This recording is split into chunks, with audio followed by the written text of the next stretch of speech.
Hey, what's up everyone? Welcome back to the video. I hope you people are doing great. So guys, we have covered a lot of content so far. We are through with introduction to modeling, linear regression, logistic regression, decision tree and naive Bayes algorithm.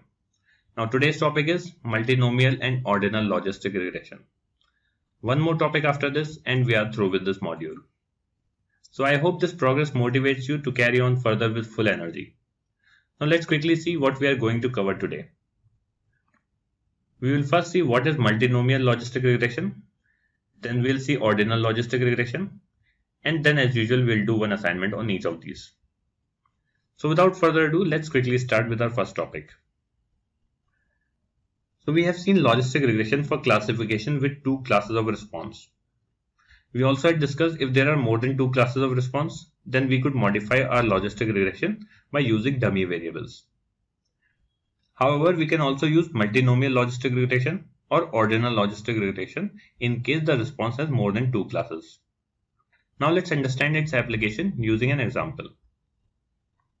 Say a researcher is conducting a survey on their choice of hobbies by a group of students. So we have variables like gender, academic performance, and location. So these are our predictors.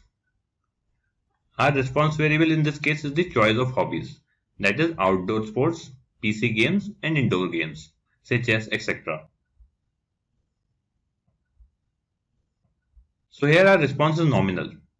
Recall that nominal variable is a categorical variable which has no intrinsic ordering.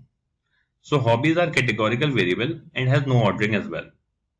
Therefore, we can use multinomial logistic regression in this case. So in short, multinomial logistic regression can be used when the dependent variable is nominal with more than two levels.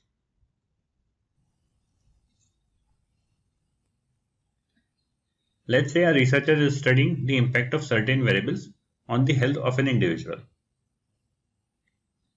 We have predictor variables such as gender, exercise, diet, etc. And our response variable is divided into three categories: highly active, active, and sedentary. So ordinal variables are categorical variables that have specific ordering. You can see here that the response variable is an ordinal variable as it has an intrinsic ordering. So we use ordinal logistic regression when the dependent variable is ordinal with more than two levels. Okay, so that was a quick one guys. We have completed our second last topic of this module, multinomial and ordinal logistic regression. So in this video, we have discussed about multinomial logistic regression and ordinal logistic regression using an example. Now let's learn the implementation of these two methods in R with the help of an assignment. So I'll see you in the next video. Until next time, have a great day.